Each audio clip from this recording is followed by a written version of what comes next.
I am so glad we are traveling together. It's much better this way. We have a long journey. Let's keep going. In the ancient village of Abara in southeastern Nigeria, Emelia was loved by nearly everyone. At 38 years old, she was known for her kindness, wisdom, and quiet strength. She never sought attention, never competed for praise, and never wished for power. Yet her closest friends, Neka, Busy, and Adis, secretly carried envy in their hearts. The four women had grown together since childhood. They fetched water from the same stream, attended the same festivals, and shared countless dreams beneath moonlit skies. Villagers often admired their friendship, believing nothing could separate them. Everything changed during the Festival of Ofo. As drums echoed through the village square, the respected priestess entered a sacred trance. The crowd fell silent. Her eyes seemed to look beyond the world of ordinary people. The chosen woman shall rise, she declared. She will bring honor, prosperity, and protection to this land. No name was spoken. Yet whispers spread immediately. Everyone knew the prophecy pointed toward Emelia. She had the character, the respect, and the favor of the elders. Even the priestess seemed to glance briefly in her direction before leaving the gathering.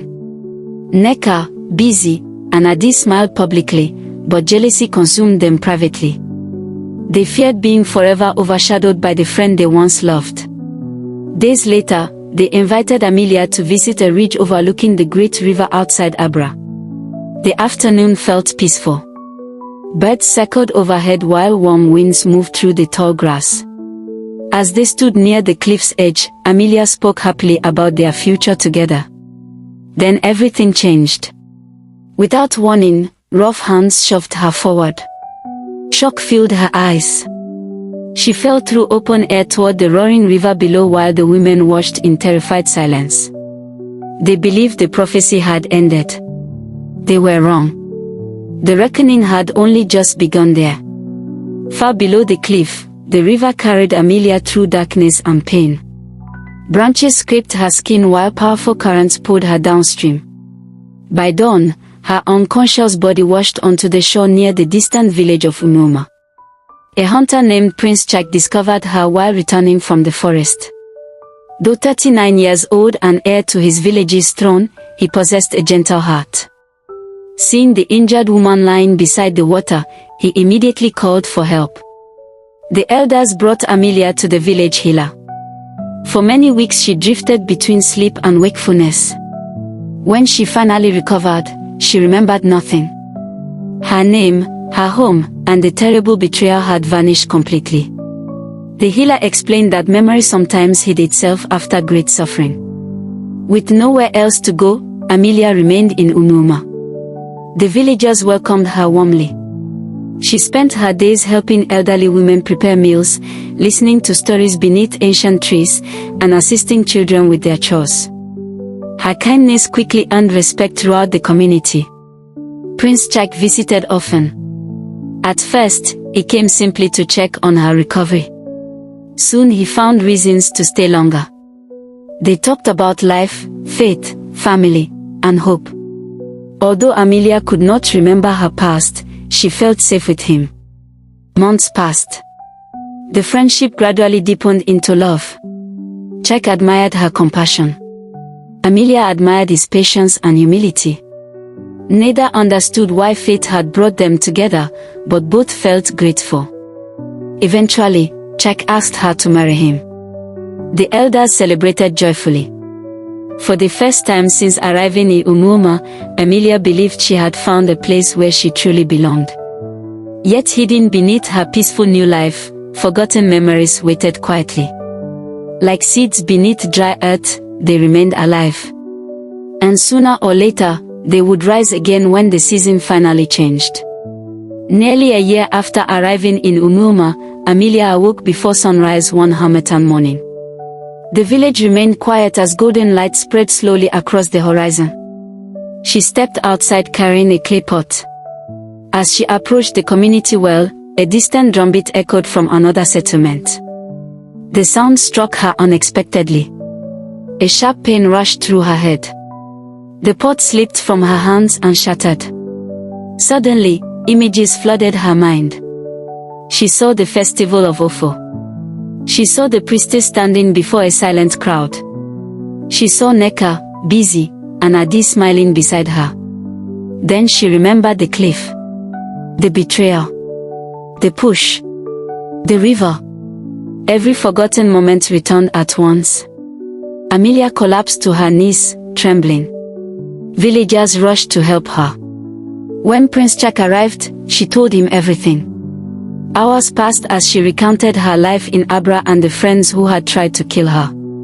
Chak listened quietly. When she finished, sorrow filled his eyes. "You survived for a reason," he said gently. "But what reason?" Emelia asked. For days she struggled with anger and confusion. Part of her wanted revenge. Another part wanted only peace.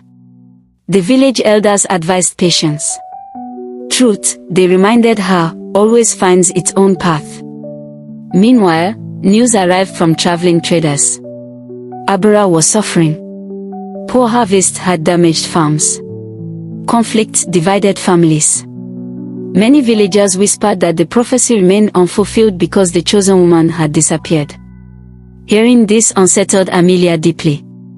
The prophecy she never wanted continued shaping lives. One evening, after much prayer and reflection, she made a difficult decision. She would return to Abara. Not to seek revenge. Not to reclaim status. She would return because truth deserved to be spoken openly. And because unfinished destinies rarely remain buried forever in silence beneath the watchful eyes of heaven tonight. Emelia returned to Abara accompanied by Prince Chak and several respected elders from Umuma. Word of her arrival spread quickly through the village. People gathered in disbelief. Many believed she had died long ago. Others stared as though they had seen a spirit.